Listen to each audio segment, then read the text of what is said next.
Hi, I'm Mike Ebert. We're talking with Mike Licona, who is a New Testament historian with the North American Mission Board. And Mike, we've been talking about evidences for Jesus' resurrection, talking about applying the methods that historians use when they are trying to prove anything really happened historically or any person really existed, and how we can do that with Jesus' life and resurrection. And you've talked about some of the objections and how the evidence really overcomes a lot of those objections. But let's talk a little bit about some of the remaining objections that still hold up, especially on college campuses today, because it seems like more than in any other place, that's where Christianity and Jesus and the New Testament are really under attack these days. Yeah, I'd say one of the ones I think it's kind of funny is that you have a number of people say that Jesus never existed. And it is pretty funny because, I mean, there isn't a single widely respected scholar in the entire universe that holds that view. The evidence for Jesus is so strong as to be pretty much beyond doubt. There are as many non-Christian sources who mention Jesus within 150 years of his life as there are who mention the Roman emperor, who was Tiberius, at the same time as Jesus' ministry within 150 years of his life. Now, in order to say that Jesus never existed, you have to explain away all of those sources somehow. To say Christian interpolation, or they got their information from Christians. And really, I mean, those kinds of arguments are desperate. Granted, one of those sources, the non-Christian sources, is Josephus, but he mentions Jesus on 2 occasions. One of those passages is disputed, but most Josephus scholars believe that Jesus is mentioned by Josephus in both passages. But surprisingly, the internet folks will say that all scholars say that Josephus' passage was, that one in particular, was a complete forgery by a later Christian. And that is completely false. I've spoken with perhaps the leading Josephus scholar in the world, Louis Feldman, who told me that probably in terms of the ratio of Josephus scholars who say that Josephus mentioned Jesus in that disputed passage versus those who say that he probably didn't, is at least 3 to 1, and maybe as much as 5 to 1. So for them to say no scholar thinks that Josephus wrote that passage, it just shows that they're completely naive and ignorant to scholarship. And it just amazes me how many people, even college students today, many college students, will look at the online writings and how much weight they give to them. It's as though if you publish on the World Wide Web, that makes you a world-class scholar. When the truth of the matter is the only credential you need to post on the internet is you've got to be able to breathe. That's it. And there just are hardly anyone. I mean, when you look at these, you say, well, who's making these claims? They're not people with PhDs.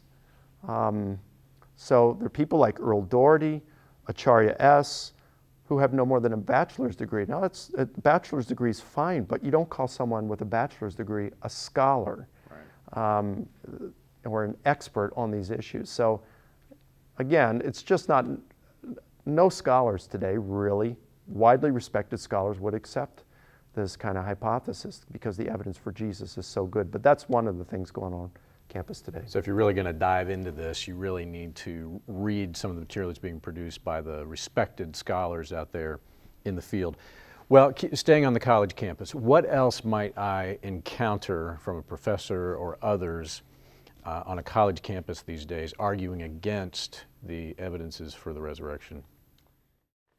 Well, I don't know that they'd come so much from a professor, but well, a professor might say something like the probability of Jesus rising from the dead is astronomically low, given, let's say, you've had 100 billion people approximately walk the face of the earth, and how many of them have been raised from the dead?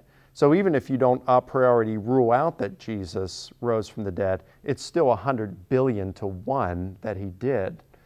And at first glance, that seems to be a decent kind of objection until you really think about it.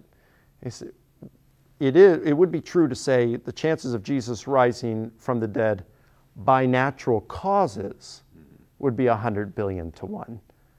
But like we said in the previous segment, no one's really claiming that Jesus rose by natural causes. The claim is that God raised Jesus, and if God exists and wanted to raise Jesus, well, then the probability is 100%. Maybe I can give a little illustration to help with this. Let's say that my son, Zach, is 3 years old. Now, he's much older now, but say he's 3. And we're by a swimming pool, and they're doing an experiment and walking everybody who lives on the earth now, 6.5 billion people, on water to see if anybody can walk on water. And every single one of them sink. Nobody walks on water. Finally, my son, Zach, is up, and he's got to go last. And he says, "Dad, I can't do this." I said, "No problem, Zach, we can do this.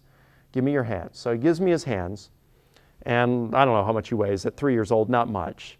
And I said, "All right, Zach," and I hold him over the pool, and I said, "Go ahead and walk on water." And I walk along the side of the pool, and he walks on water. And he said, "Oh, wait a minute.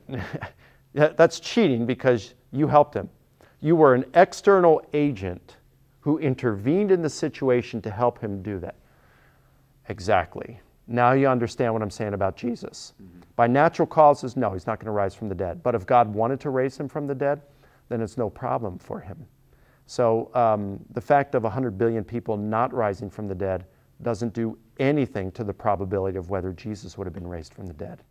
Now, of course, Mike, there are other stories out there in Greek mythology or wherever else of gods and goddesses that maybe rose from the dead and have stories similar to that of Jesus. Is that another thing that people might point to these days to argue against evidence for the resurrection? It is, not amongst many scholars today.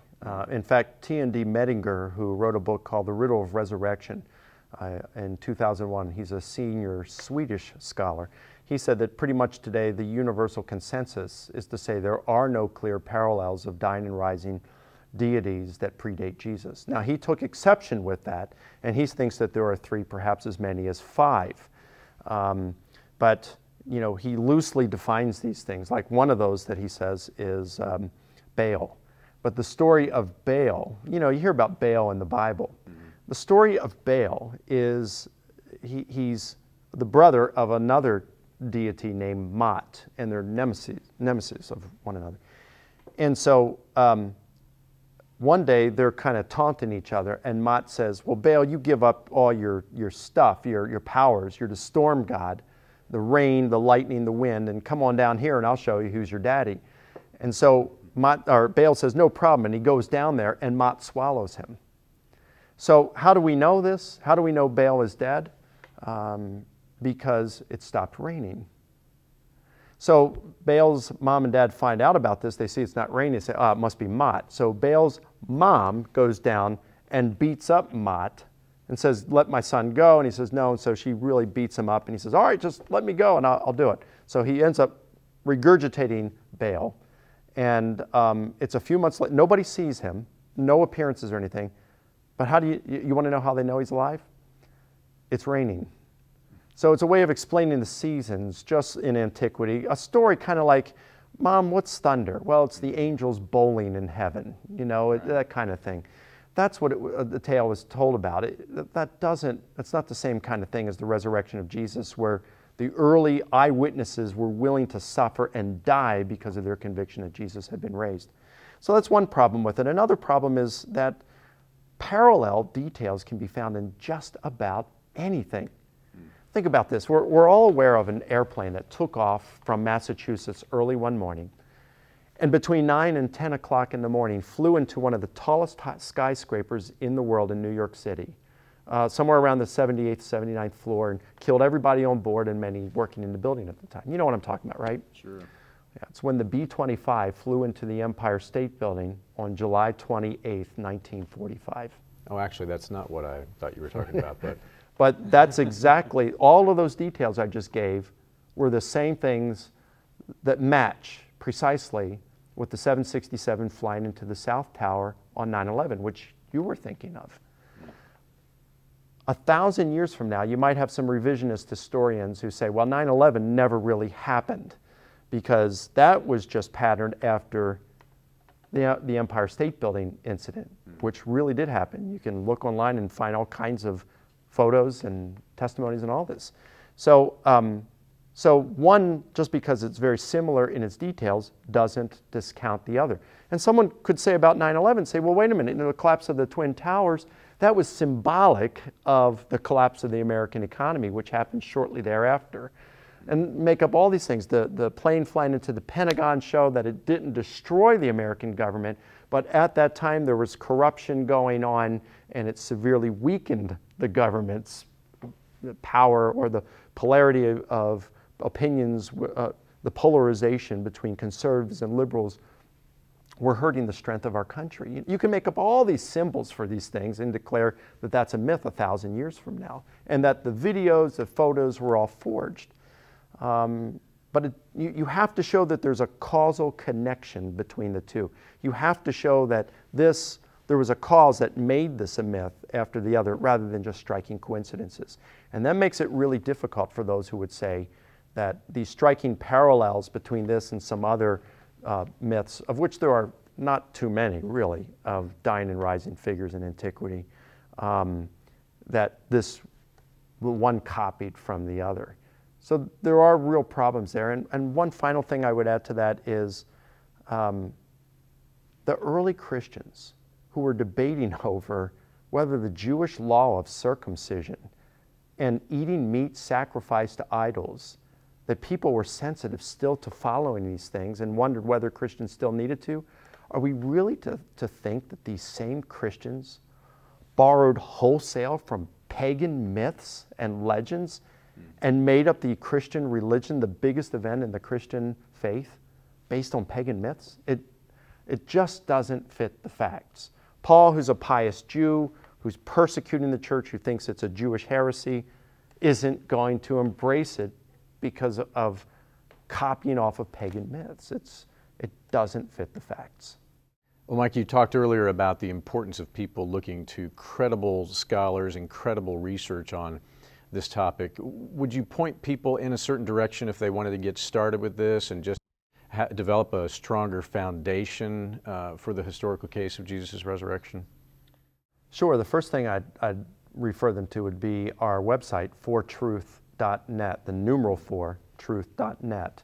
And here we've got some really good scholars like Gary Habermas and Craig Evans, who have written on various issues related to the resurrection of Jesus or the truth of Christianity. You know, in general, we've got a whole section on Jesus. We've got one on the Bible, the trustworthiness of the Bible.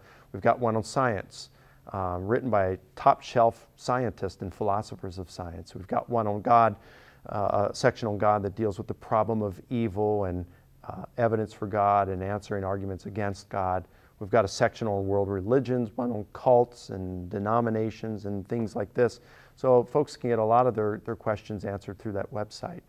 If they're more interested in, say, studying about the resurrection of Jesus, they can watch a number of my debates on there to see how this holds up to answering some of the skeptics like Bart Ehrman, like a Richard Carrier, like a Dan Barker, and others on the fortruth.net website under the Jesus section and his resurrection.